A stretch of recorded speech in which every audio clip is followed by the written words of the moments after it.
Do you remember the moment you realized that the world had changed? Let me tell you a quick little story that has nothing and everything to do with the future of our world and how you fit into it. In 1917, the United States faced a huge problem. They were working hard to compete in the industrialized economy, and there was a shortage. Not a shortage of oil or coal or other natural resources, a shortage of people, specifically obedient factory workers. The solution to this economic dilemma? It was an experiment of sorts. It hadn't been done before, until someone thought of it. Mandatory public school. Unfortunately, the initial purpose of the United States public school system was not to inspire children or generate scholars. And it wasn't created for dreamers, people who color outside the lines, break the rules, and challenge the status quo. The public school system of the early 1900s was invented to create a nation full of adults who would obediently do their jobs in the factory assembly lines. Teaching kids to sit in straight rows and scheduling the entire day with the ringing of bells wasn't by chance. Punishing those who didn't conform was purposeful. These were the skills they would need to join the labor force. Intentional or not, this early method of turning dreamers into workers was an investment in the nation's economic future. And it worked. This then led to several generations of productive, fully employed workers. But it isn't working anymore. Why? Our economy has changed. We don't live in an industrialized economy anymore. We live in a connected economy. Right now, there are more users on Facebook than there were people on the planet 200 years ago. Technology has made it possible for us to connect with people, ideas, and information from anywhere in the world instantaneously. And as a result, our economies have expanded from localized towns and communities to the entire world. We have globalized trade in nearly every way. In the past, the obedient, do-what-you're-told without question people were rewarded for working hard and putting their dreams aside in order to toe the line. They were given well-paying jobs that led to long-term careers. They were guaranteed pensions, benefits, and the promise that they would always be taken care of. And they were. But that promise is gone for most of us today. Even if you have a white-collar job, the majority of white-collar workers are still working in a factory. Instead of operating a sewing machine or welding a widget, they now push pencils, type on keyboards, or process paperwork. It's still factory work because the entire focus of the day is spent on increasing productivity, which leaves little room for creativity, spontaneity, or individuality. The educated, hard-working masses are still doing what they're told, but they're no longer getting what they deserve. Even if you do everything you are told to do today, graduate from high school, go to college, get a degree, work hard in whatever job you can find, if you're lucky enough to find one, you're not guaranteed anything. Companies are being forced to change or die right now.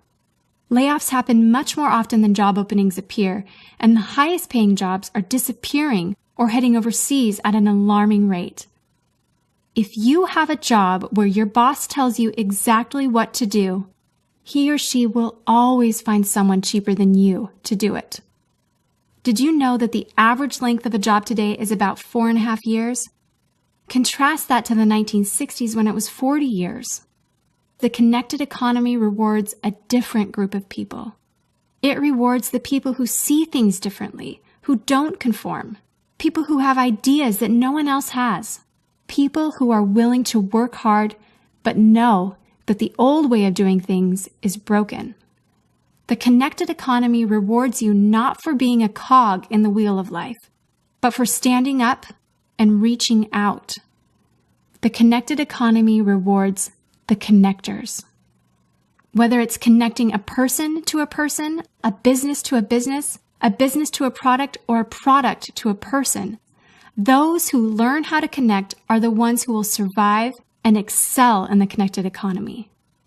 That is how the world has changed. It's not about to change. It already has. Things are different now, and they're not going back to the way they used to be. Look at Facebook. What's their product? It's you. Your network, your information, your ideas, they all have value. Does Facebook pay you for the money they make selling your information to advertisers? No. But we still use it because we have an innate desire to connect with people. In fact, neuroscientists have found that we are actually hardwired to connect with each other. Some people know how to leverage this innate ability in today's economy, but most don't. And because they don't know how to do it, most of them are paralyzed with fear, resisting the shift, despite clear indications telling them it's time to change. In 1917, a group of people performed an experiment that forever changed the way that we earned a living. The world today is facing another huge problem. We're facing a shortage of our own. Not a shortage of factory workers or consumers. The world has enough of those.